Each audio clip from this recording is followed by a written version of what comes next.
morning, students. Today in this video I will explain the mechanical transducers. The input quantity of most instrumentation system is a non-electrical quantity. In order to use electrical method and techniques for measurement, manipulation or control, the non-electrical quantity is generally converted into an electrical form by a device. It's called as transducer.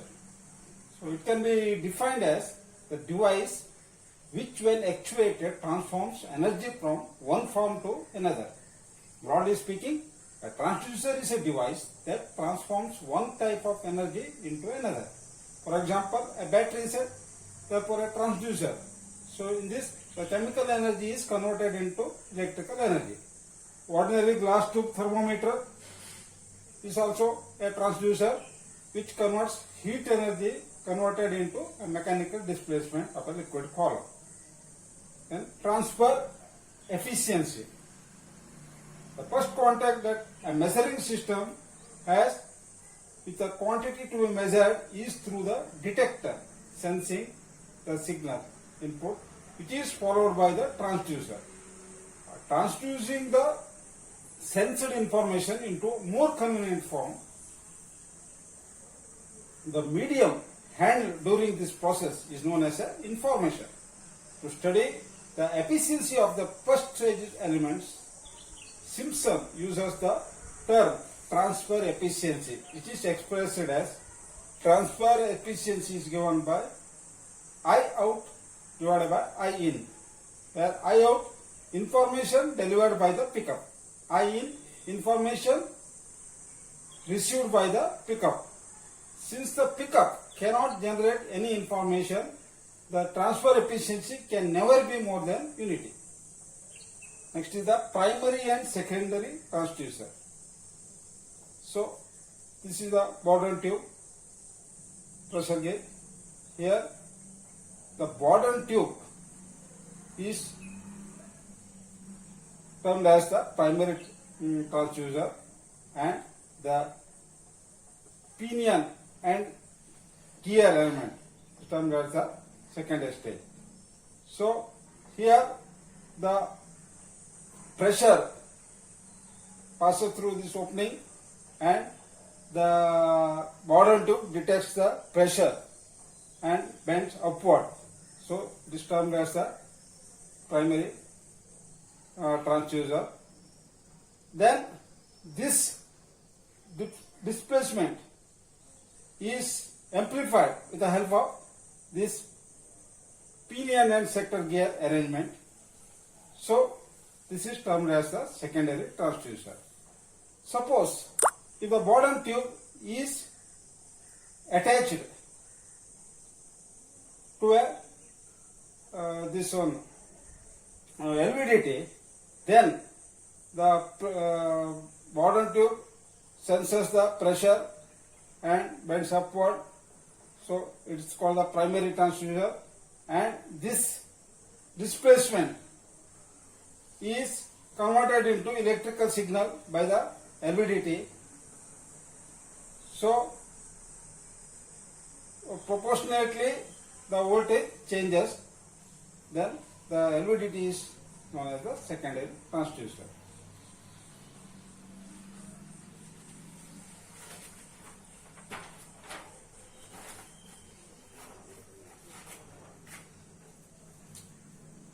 Now, mechanical transducers.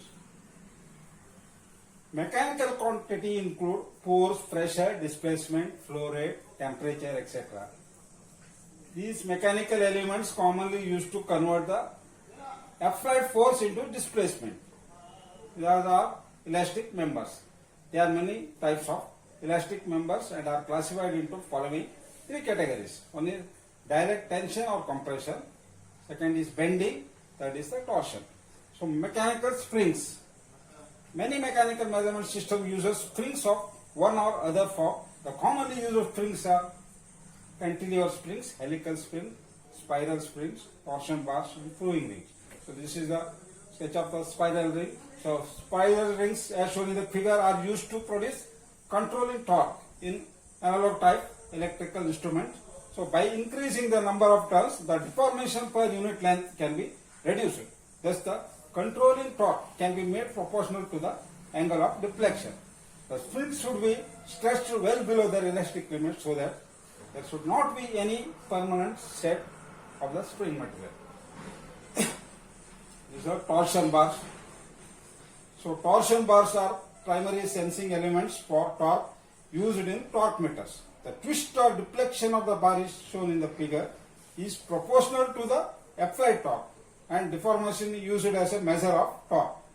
Some torque meters are designed such that angular displacement due to the twisting of the bar is measured with the displacement transducers. In other, the strain on the surface of the bar, which is proportional to the torque, is measured with the help of strain gauge. Well, proving ring. Third is the proving ring. So these are used to measure the force, weight or load. The deflection can be measured with the help of micrometer, dial gauge or electrical transducers. Then next is the pressure sensing element. The most pressure measuring devices are elastic members. To sense the pressure, these elastic members convert the pressure into the displacement and can be of the following types. So Bourdon tube, diaphragms and bellows. So Bourdon tubes. So one end of this Bourdon tube is fixed and other is free end. So the fluid passes through this opening of this fixed end, and the displacement, this pressure causes the displacement by moving the free end. So there are many shapes of the Bourdon tubes. So this is called the C type, this is called the spiral tube, this is the twisted tube, and this is the helical tube. So the Bourdon tubes may be made up of the brass, phosphor bond, steel or copper.